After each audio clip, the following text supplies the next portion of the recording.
सन 1000 ईस्वी के आसपास की बात है।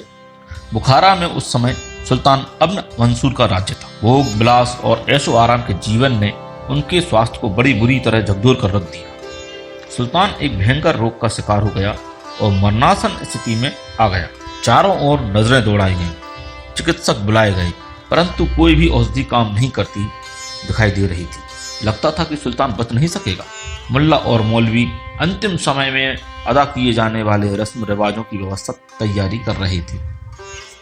तभी राजमहल के सिंहपौर पर 17-18 वर्ष का कोई किशोर आकर चौकीदार से कहने लगा, जरा सम्राट तक समाचार पहुंचा देना कि मैं उनकी चिकित्सा करना चाहता हूँ। ठीक होना तो मालिक के हाथ में है, फिर भी मैं अपना प्रयोग तो कर देता हूँ। मुझे पूरा यकीन है कि सुल्तान ठीक हो जाएंगे। 17-18 वर्ष का यह किशोर सुल्तान के रोग का उपचार कर सकेगा, मुश्किल है। यह बात 80-80 वर्ष के अनुभवी और वृद्ध हकीम जब सुल्तान की बीमारी ठीक नहीं कर सके तो यह कल का छोकरा ऐसी निश्चित बात कैसे कह रहा है? जरूर इसका दिमाग कर गया है। चौकीदार ने डांटते हुए कहा, चल चल, क्यों अपनी जान का दुश्मन बनाए हुआ है? यह समझ ले अच्छी तरह कि यदि सुल्तान को कुछ हो गया तो तेरी गर्दन अलग करवा दी जाएगी। उसी वक्त ने कहा, कुछ होना ना होना तो ऊपर वाले के हाथ में है भाई। मैं तो यकीन भर दिला सकता हूं कि मेरी दवाई व्यर्थ नहीं जाएगी। कभी किसी का इलाज भी किया है जो यकीन होने लगा?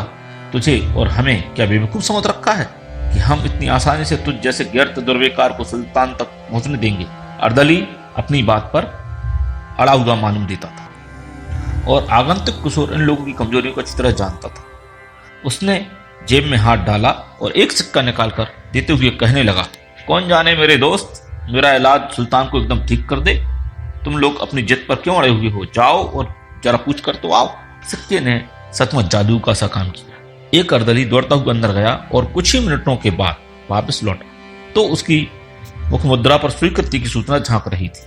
अर्दली ने आकर भी वही कहा, ए भाई, तुम अंदर जा सकते हो। राजमहल के अंतर कक्ष में जाकर युवक ने सुल्तान की रोग परीक्षा की, उसका उपचार आरंभ किया। औषधियों से अधिक युवक के प्रेम प्रदर्शन ने काम किया। वस्तुतः अपने चारों ओर चापलूस, खुशामदखोर, स्वार्थी लोगों का जमघट लगा रहने के कारण सुल्तान सच्चे प्रेम और श्रद्धा के अभाव में जीवन के प्रति अश्रद्धालु, निराश और हताश हो चुका था। जीवन की आशा ज्योति ही जब बुझ गई हो तो कोई सार्थकता नहीं रह जाती है जीने में। वह जीवन मृत्यु की एक प्रतीक्षा बनकर रह जाता है। सुल्तान का जीवन भी मृत्यु की प्रतीक्षा बनकर रह गया था, लेकिन जब उस नए वैद्य किशोर की औषधियों के साथ क्रमशः प्रेम, स्नेह, आशा और उत्साह मिलने लगा तो सूखी पड़ी जीवन की बेल पुनः हरी भरी होने लगी। कुछ ही दिनों में सुल्तान का स्वास्थ्य लौटने लगा और रोग विदा होने की स्थिति में आ गया। लौटते हुए सुल्तान के स्वास्थ्य ने महलवासियों की दृष्टि में युवक का मूल्य और महत्व बढ़ा दिया। एक दिन जब सुल्तान आराम से सोकर उठा था, अपने पास उसी युवक को बैठा पाया। रात अपने पूरे उबार पर थी और ऐसे समय में परिचारक का जागते हुए मिलना वस्तुतः एक सुखद आश्चर्य ही था।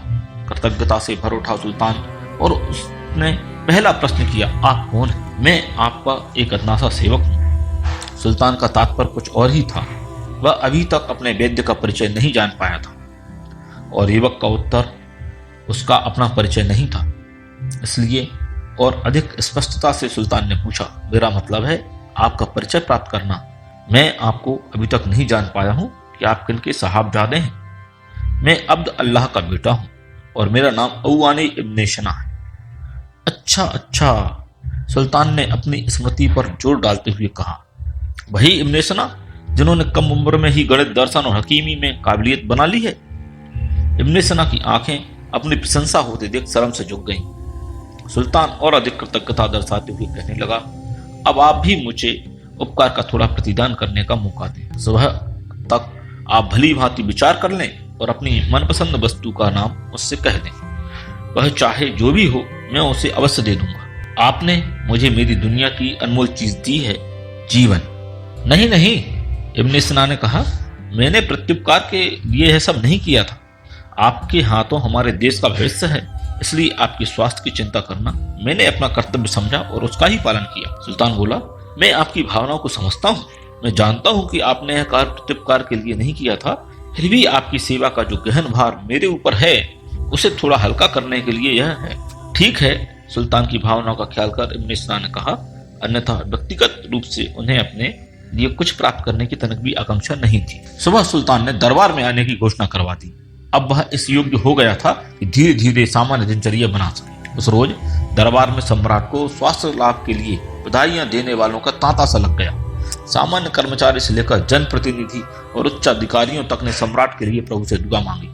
दरबार में सम्राट के समीप ही इब्ने सिना को बिठाया गया। सभा की कार्रवाई इस नन्हे से कुशल चिकित्सक को पुरस्कृत करने की घोषणा से आरंभ हुई। सभी सभासद यह भली भांति जानते थे कि सुल्तान पर इब्ने सिना का महत उपकार है। उसके लिए इब्ने सिना पुरस्कार में जो भी मांग रखेगा वह मिल जाए। पूरी रात सोच सोच कर इब्ने सिना ने अपना मनपसंद पुरस्कार चुन लिया था। जब वे खड़े हुए यह कहने के लिए कि मैं यह पुरस्कार लूंगा, तो लोगों के मुंह पर कुतूहल के भाव थे। इब्ने सिना ने सम्राट के अभिमुख होकर कहा, महाराज, आप मुझे पुरस्कृत करना ही चाहते हैं तो मैं बड़ा भाग्यशाली हूँ। मुझे आश्वासन है कि मेरी मनपसंद वस्तु मिल जाएगी। सभासदों का कुतूहल यह सुनकर और बढ़ गया। सचमुच इब्ने सिना सम्राट की सर्वाधिक प्रिय वस्तु ही मांगेगा। वह राज्य और जागीर से लेकर सुंदर महल और खूबसूरत स्त्री, बेगम या बेटी भी हो सकती है। लोगों की आतुरता बेहद बढ़ गई। इब्ने सिना ने कहा, मैंने सुना है कि आपके पास एक बहुत अच्छा और समृद्ध पुस्तकालय है। अगर आप मुझसे खुश हैं तो मुझे इस पुस्तकालय में अध्ययन करने की अनुमति दें। लोग सुनकर बड़ी हैरत में पड़ गए। इब्ने सिना को मिले हुए इस अवसर का लाभ उठाना नहीं आया। वह मूर्ख हो गया है। उस समय दरबार में उपहासास्पद अट्टहासों का सम्मिलित शोर गूंज उठा। सब अपनी समझ में बुद्धिमान थे, जिन्हें इब्ने सिना जैसे मूर्ख पर हंसने का जन्मजात अधिकार था। लेकिन सुल्तान की दृष्टि में इब्ने सिना का मूल्य और भी अधिक बढ़ गया था, क्योंकि उन्होंने बड़े प्रयत्न पूर्वक संजोए और एकत्र किए गए ज्ञान के प्रकाश स्रोतों के पाठ का महानतम बुद्धिमत्तापूर्ण निर्णय लिया था। अपने वायदे के अनुसार ज्ञान और विद्या के उस श्रेष्ठतम मंदिर से मंसूर ने इब्ने सिना को भगवती सरस्वती की आराधना का अवसर दिया। इब्ने सिना अहरनिश उसी पुस्तकालय में बैठे रहकर संसार के सर्वश्रेष्ठ विद्या ग्रंथों का अध्ययन करने लगे। उन दिनों का जबकि इब्ने सिना निष्ठापूर्वक ज्ञान साधना में लगे हुए थे, स्मरण करते हुए उन्होंने स्वयं एक स्थान पर लिखा है, मैं रात को बिल्कुल सो नहीं पाता था। मैं सदा पुस्तकों की ओर ही केंद्रित रहता। जब कभी ऐसी गुत्थियां आ जाती जिन्हें मैं समझ नहीं पाता तो मेरी परेशानियां बढ़ जाती और मैं मस्जिद में जाकर अल्लाह से प्रार्थना करता कि गुत्थी को सुलझाने की शक्ति दे मुझे। रात को देर तक चिराग जलाकर पढ़ता रहता। जब मेरी आंखों को नींद थका देती तो सो जाया करता। यह क्रम अनवरत चलता रहा। मुझे कभी अपने ज्ञान पर संतोष नहीं हुआ। यह एक आश्चर्यजनक सत्य है कि जीवन में उपलब्धियों के सभी क्षेत्रों में संतोष को सुख और प्रकृति का अंतिम लक्ष्य समझा जाता है, परंतु ज्ञान साधना में तो असंतोष है विकास का मार्ग। उसके बिना कोई भी ज्ञान पिपासु इंच भर भी आगे नहीं बढ़ पाया।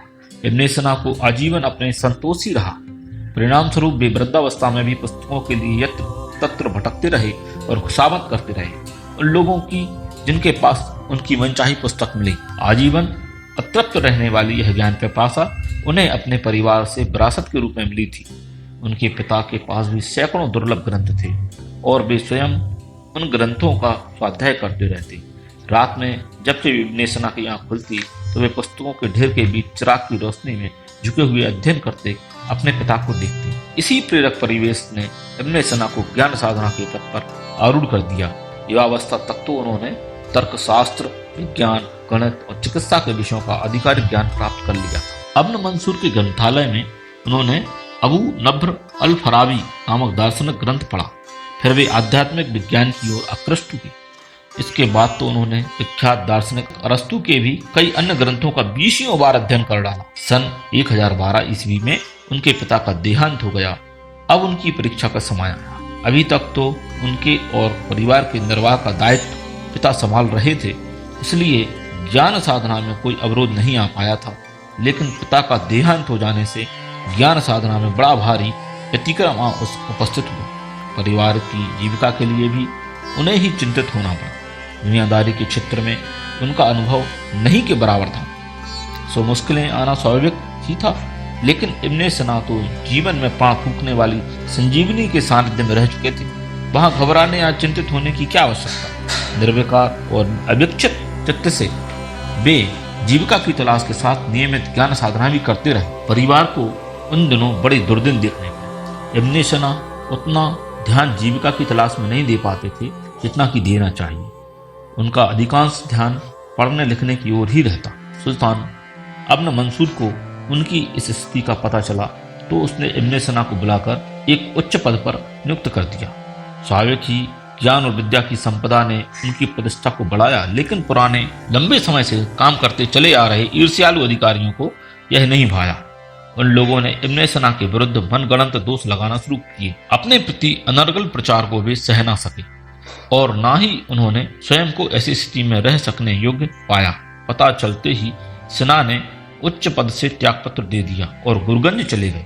वहां उनके एक परिचित अमीर थे, इब्न अल-मामून। इस परिचय को उन्होंने मैत्री संवेदना तक ही सीमित रखा, किसी प्रकार का लाभ उठाना उचित न समझा।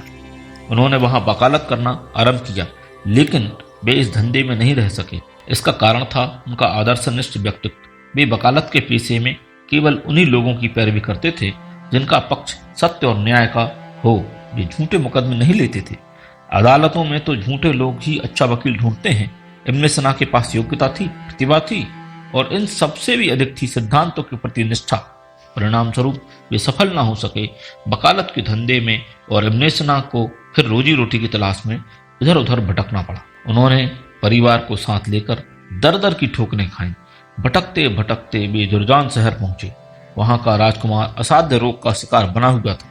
इब्ने सिना ने उसकी चिकित्सा की, वह ठीक भी हो गया। राज परिवार ने उन्हें आश्रय देना चाहा, परंतु नौकरियों का बड़ा कटु अनुभव था। उन्हें भूखे रहना स्वीकार कर लिया उन्होंने, पर नौकरी नहीं की। चिकित्सा का जो पारिश्रमिक मिला उसी में संतोष किया। यहीं रहकर उन्होंने चिकित्सा विज्ञान पर अस कानून तिल-तिब नामक ग्रंथ लिखा, जो बाद में बड़ा प्रसिद्ध हुआ और विज्ञान की निधि बन गया। अदन में रहकर उन्होंने एक और पुस्तक लिखी, किताब अल शफा। इस पुस्तक ने अदन के सुल्तान को इतना प्रभावित किया कि उसने सिना को अपने यहाँ मंत्री बनाकर रख लिया। उनकी इस प्रतिष्ठा ने वहां भी ईर्ष्यालु अधिकारियों की आंख का खटना बना दिया। वहां भी उनके विरुद्ध षड्यंत्र रचे जाने लगे। इब्ने सिना को भी इसका पता तो चल गया था, परंतु अब की बार वे यह निश्चय कर चुके थे कि चाहे जो भी हो अवांछनीयता की ओर सिर ना झुकाएंगे। वस्तुतः अनीति और अवांछनीयता इसीलिए बढ़ती है कि उसके सामने औचित्य और न्याय पस्त हिम्मत होकर भाग खड़े होते हैं। औचित्य के साथ साहसिकता भी जुड़ी हो तो कोई संदेह नहीं कि अनीति को परास्त करने का उपक्रम ना किया जा सके। इब्ने सिना ने भी यही किया। उन्होंने विश्वास किया स्वयं पर कि इस बार मर भले ही जाऊं, अनौचित्य के सामने सिर न झुकाऊंगा, और सचमुच उन्हें मर ही जाना पड़ा, परंतु सिर न झुकाया, अनीति से हार ना मानी। गुप्त षड्यंत्रों द्वारा ईर्ष्यालु अधिकारियों ने नजरबंद कर दिया। इब्ने सिना को एकांत और घने वन में स्थित एक बड़ी इमारत में कैद किया गया। महीनों तक वहीं भूखे प्यासे रहकर कैद रहे। एक रात उनके कुछ साथियों ने उन्हें मुक्त कराया और भगा कर ले गए अपने साथ। इब्ने सिना को जब होश आया तो उन्होंने स्वयं को इस्फहान राज्य में एक सूफी संत के वेश में पाया। वहां के सुल्तान ने उन्हें अपना दरबारी बना लिया। जीवन भर संघर्ष करते रहने के बाद उन्हें थोड़ा अवकाश मिला था। इस अवकाश में भी उन्होंने विश्राम नहीं किया। वे अपनी कुछ अधूरी पुस्तकें पूरी करने लगे। लंबी कष्टमय यातनाओं के कारण और बाद में एकदम सामान्य जीवन क्रम बन जाने से उन्हें उधर रोग हो गया। रोग बड़ा भयंकर था, इतना भयंकर कि जिससे उन्होंने सैकड़ों व्यक्तियों को मुक्ति दिलाई, वहीं उनकी जीवन मुक्ति का कारण बन गया। जीवन के अंतिम दिनों में उन्होंने यह कहकर किसी भी प्रकार की औषधियां लेना बंद कर दिया था, जो सदैव मेरी रक्षा करता रहा है वह अब आरक्षित रहने में ही मेरा हित समझता है, इसीलिए अब कोई दवा लेना मैं नहीं चाहता। इस वाक्य में ईश्वर के प्रति उनकी वह आस्था ही व्यक्त हुई जिसे वे जीवन भर सुदृढ़ करते आए। अभी कुछ वर्ष पूर्व विश्व भर में उनकी सहस्त्राब्दी मनाई गई है। दुनिया के कई प्रतिष्ठित विश्वविद्यालयों में उनकी पुस्तकें पाठ्यक्रम में सम्मिलित की गई हैं। मरने के बाद जिस व्यक्ति की महामानव के रूप में प्रतिष्ठा की गई, वह व्यक्ति जीवन में कभी किसी से प्रोत्साहन नहीं पा सका। वस्तुतः उनका जीवन तो मरणोपरांत ही आरंभ हुआ। सही मायने में मरकर ही जीवन पाया भी जाता है, क्योंकि वह जीवन अमर है, मरण धर्मा है। वह कोई जीवन नहीं है, वस्तुतः वह तो जीवन की तैयारी है।